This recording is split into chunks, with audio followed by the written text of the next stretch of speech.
આવી રીતે ધરો ધગી જાય છે અને દેવાએ તો એક ગણનો ઘા માર્યો ત્યાં એવી બીના બને છે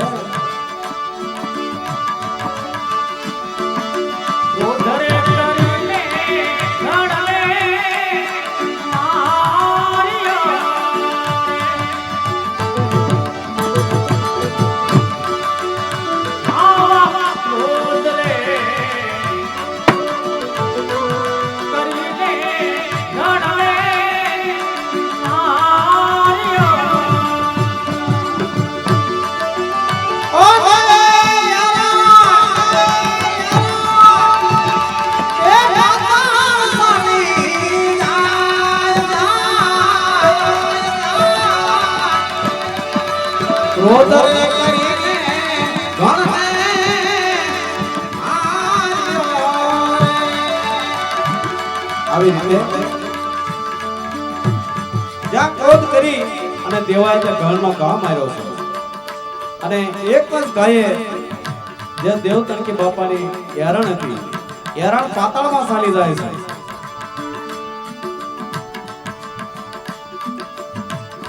ત્યારે દેવતણકી બાપા શું કહેવા લાગ્યા છે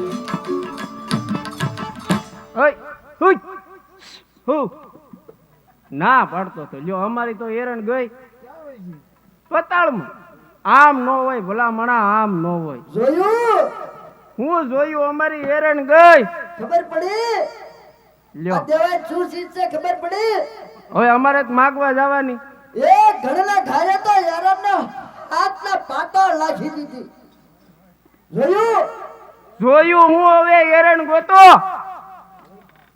હવે અમારે બીજે માગવા જવાની ભાઈ એટલે હું ના પાડતો લાવ બીજી ત્રીજી લઈને માંગીને લાવો ને ધરો હાંધો લ્યો હું લઈ આવું યારાને હાથના પાટા લાખી દીધી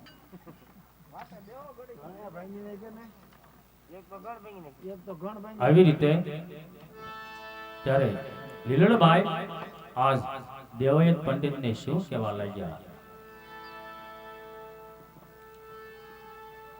અરે હા આ હેરાણ તો પાતાળ ચાલી ગઈ છે અને મારા બાપુ ગામમાં હેરણ ગોતવા ગયા છે અને જો હેરણ ગોતીને પાછા આવશે ત્યાં સુધીમાં આ ધરો ઠરી જશે અને દેવાયત પંડિતને તો અભિમાન બહુ છે તો લાવ આજે અમારા ગોટીમાંથી ધરો મૂકીને દેવાયત પંડિતને કહું કે ગણના ઘા કરો અને ધરાને હંધાવ અરે દેવાયત પંડિત ચાલો હું તમારો ધરો અંધાવું શું ઘૂંટી ઉપર હા એક ઘણના ઘાયે તો યારાને હાથના પાટા લાખી દીધી અને ઘૂંટી ઉપર જો બીજો ઘણનો ઘા કરીને તો તારી ઘૂંટીના સીધલે સીધલે કાઢી નાખી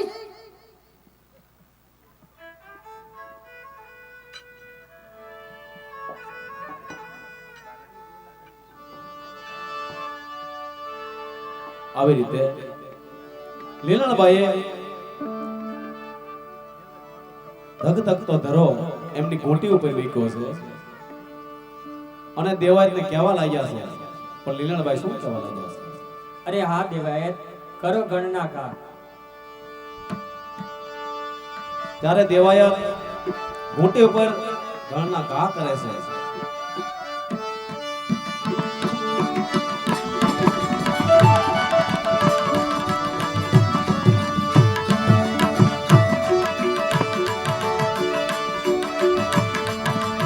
ઘોટી રે ઉપર રે ધરાને મેં કયો રે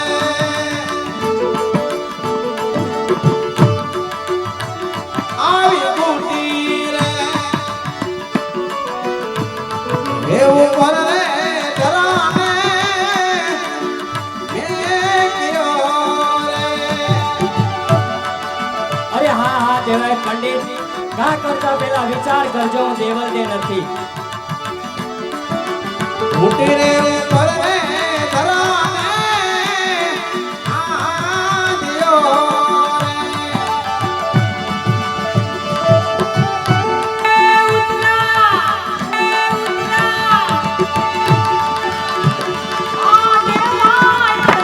દેવાયત મારા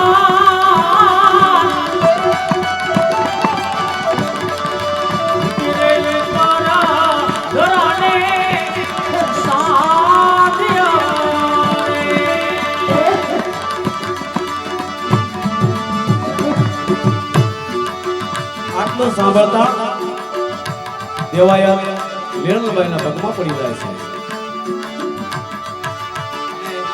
દેવાયત કહેવા લાગ્યા છે, તમે કોણ છો? તમે કોણ છો? શું કહેવા લાગ્યા છે? અરે તમે દેવલદેને ઓળખો છો? હા દેવાયત, દેવલદેને તમે ભાળી? હા દેવાયત, હું ને દેવલદે રોજે નરહટગઢમાં મળતા હતા. નરહરગઢ? હા, તો મને મારી દેવલ હારે કરો. હું મારી દેવલ વગર નહીં રહી.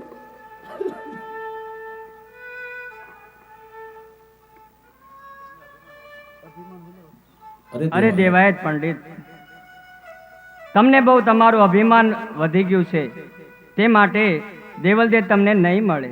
શું અભિમાન? હા, અભિમાન તો હોય જ ને. કોઈ પુરુષ બહાર જાય અને એની પત્ની કોઈ પુરુષ હારે વાત કરે, એ બધી વાત તમે મને દેવલદે હારે કરો. અરે દેવાયત પંડિત, એ તમારી ખોટી ભ્રમણા છે. હવે તમે મને મારી દેવલ હારે કરો. હું મારી દેવલ વગર નહીં રહી શકું. અરે દેવાયત પંડિત, તમારે જો દેવલદેવને જોવા હોય તો તમે મજેવડીના પાદર 12 વર્ષ તપસ્યા કરો, અને જ્યારે તમારું અભિમાન ઓગળી જાય ત્યારે તમને દેવલદે જરૂર મળશે. બહુ સારું. જો મને મારી દેવલદે મળશે તો મજાવડીની અંદર 12 વર્ષ સુધી તપ કરી, અને આજ પછી હું કોઈ દિવસ દેવલદે ઉપર શંકા નહીં કરું. આજ પછી હું આવું અભિમાન કોઈ દિવસ નહીં કરું, અને હું આયા 12 વર્ષ સુધી તપ કરું.